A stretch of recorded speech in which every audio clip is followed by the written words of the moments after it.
Good afternoon. In this session, I'm going to talk about Soviet media theory, which is also known as the communist media theory. Let's look at what are the features of this theory. So, a little bit of historical background, how this theory emerged. After the 1917th revolution, the Soviet Union was restructured, a new political system based on the Marxist-Leninist principles. What is Marxist-Leninist principles? Means drawn from the ideas of Karl Marx and Lenin. Certain political principles were based and created, which were supposed to be followed, and this is after the 1917th revolution. The newly formed Communist Party by Lenin shows much interest in media which serves the working class in the country and their welfares. So as against the autocratic setup, as against um, is sort of a central governance where the focus would only be on the governing elites. Here, what Lenin did is he started uh, getting an idea that how media could also be used for the working class, because the focus was recently shifted to the working class and the power that was at least projected, that how the working class can evolve or grow or emerge within the country, and that's where the communist party would come into picture, or Leninist principle would come into picture.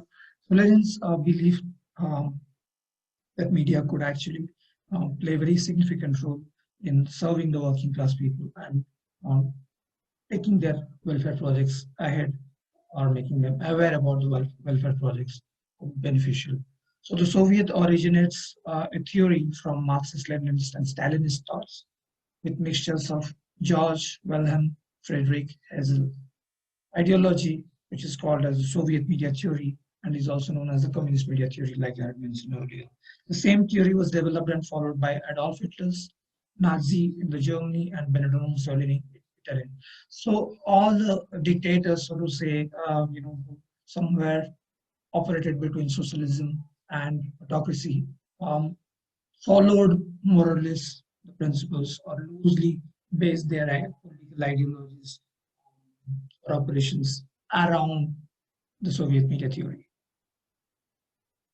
It is imitative of Leninist principles, like I told before, which based on Karl Marx and Engels' ideologies.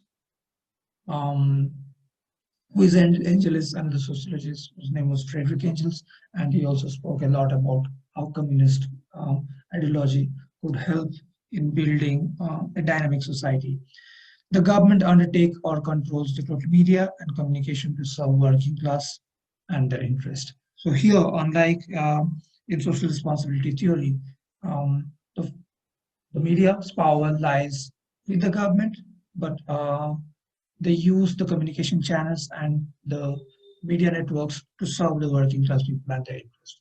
The theory also proposes that state have absolute power to control any media for the benefits of people.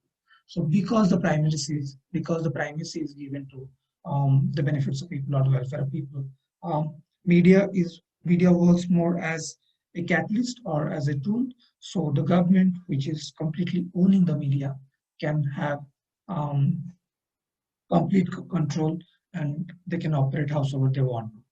They put end to the private ownership of media and other media. Okay. So private ownership of any kind of press stopped with Lenin being in power in the communist government, as well as the other countries like Italy or Germany for that matter. So the government media provides positive thoughts to create a strong socialized society, as well as providing information, education, entertainment, motivation, and mobilization. So these are the primary areas of concern when media content information dissemination was targeted or projected, that the state-owned media would provide largely positive thoughts so that a strong socialized society or a community could be built where information provision for information procurement or information dissemination, or how media could be used to educate people or entertain and engage people or motivate people and mobilize the masses for any kind of socialist project could be done. So media could can play a larger role in that, and then the communist government use media for this purpose. The theory also describes the whole purpose of mass media is to educate the greater masses of working class and workers. Okay, so you can empower the working class or the workers by offering them education, by helping them understand the value of information, so that they can use that information and probably, you know, have some sort of a progress in society. So here the public is encouraged to give feedback. We should be able to create interest towards the media. So the relationship between the media that exists within a communist government, um, back in the day, and the working class people would be healthy, because there would be a constant dialogue, and they are allowed, the working class people are allowed to offer their feedback, which can often be taken constructively in order to raise the standards of media content dissemination. According to authoritarian theory, media controlled and censored by the ministries of the countries, but libertarian is fully free without any intervention of any authority or government. Social responsibility theory was something that focused on press freedom on one hand, while they were controlled by the press, by raising questions, you know, and Soviet media theory as a whole control the media under the leadership of the nation. So that's more or less, you know, about how we look at all the theories in a nutshell. So, critics of Soviet media theory, let's look at it. Soviet media theory looks similar to authoritarian theory, but the core part is different from each other. Okay, here also it's state-owned, like authoritarian theory. In authoritarian theory, there is one way of communication. There is no feedback allowed from the public. But in Soviet media theory, it's considered to be a two-way communication at the same time, because the whole at one end, while the media is being controlled or works under some sort of a leadership, the leadership also allows or has some sort of a vision, or it allows the working class people or the communities to actually offer some sort of feedback, which would help improve the standards of, media content or media production. So it's that sort of an arrangement which is different than authoritarian theory. Then private ownership is not allowed, which leads to press without any restriction, and it can serve people without any authoritative blockades. Because there is no private ownership, then the government, which is a socialist government, where the whole idea is to put communities ahead of individuals, um, the state-owned media would go only serve people, and there wouldn't be any authoritative blockades. And Soviet media theory allows some restriction based on the national interest rather than personal. So, like I told before, the community's interest is going to be expressed, or the community's interest is going to be kept ahead of individual ones or personal interest. So accordingly, some sort of restrictions will be based for the larger interest of the society.